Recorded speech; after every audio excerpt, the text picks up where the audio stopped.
In Module 5, we will discuss major developments in Christianity, particularly the impact of the Renaissance and the Reformation. As Christianity gained strength in followers and doctrine, it became the defining force in all aspects of European life. Titus Josephus was a Jewish historian who survived the destruction of Jerusalem and the Neronian persecutions. His writings of the 1st century AD have given us valuable insights into the chaotic times during which Christianity was formed. St. Augustine of Hippo lived during the 4th and 5th centuries. He formulated Christian ideals that would be very important to later Christians, including salvation by grace and the idea of the church as the holy city of God on earth. The period of the later Middle Ages saw the maturation of the Catholic Church as an effective multinational authority in Europe. Not surprisingly, it was always beset by controversy and disagreements. In 1054, a major schism broke out in which the two branches of the church, based in Rome and Constantinople, excommunicated each other. The split continues today, with Catholic and Orthodox Christian traditions existing throughout the world, but mostly still aligned by the lands formerly controlled by Rome and Byzantium. The Roman Church itself was divided between two popes in the years 1378 to 1416. Thomas Aquinas lived later in the 13th and 14th centuries. His impact on Christian theology and philosophy cannot be overstated.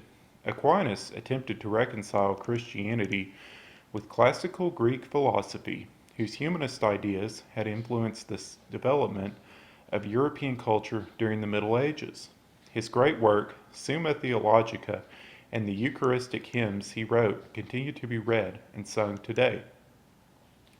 Efforts to remove Christianity from the authority of the Catholic Church began in earnest in 1517, when Martin Luther posted his 95 Theses, or demands, to the door of the church in Wittenberg, Germany. The Reformation received a boost when King Henry VIII of England, frustrated by Pope Clement II's refusal to annul Henry's marriage to Catherine of Aragon, effectively divorced the English Church from the authority of Rome. In addition to freeing himself to effectively marry and divorce whoever he wished, Henry proceeded to solidify the Church's subservience in a series of acts of Parliament. Beginning in 1529, these acts halted ecclesiastical appeals and the payment of church and property taxes to Rome, and gave the monarch the exclusive right to appointed bishops.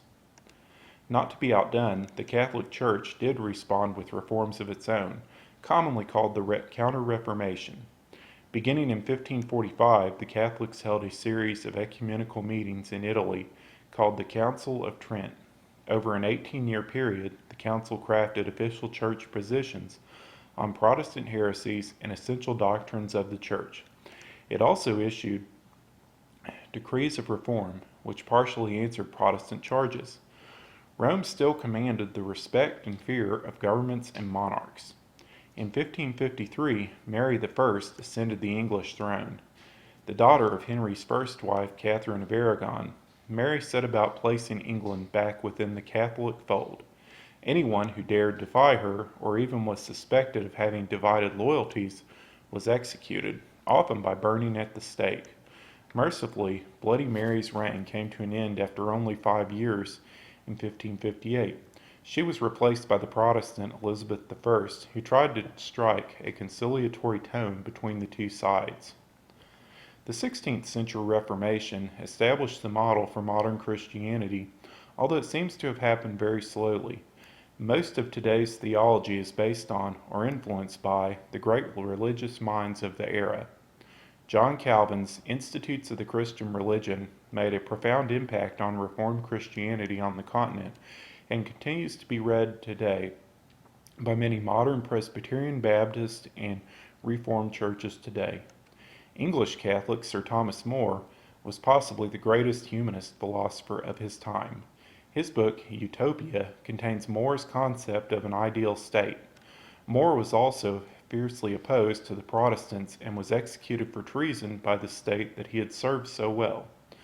Dutch Catholic reformer Erasmus sought a middle ground. He remained allegiant to the Pope and propounded the doctrine of free will, yet also called for reforms of the Church's abuses and an emphasis on piety, grace, and faith as the means of salvation.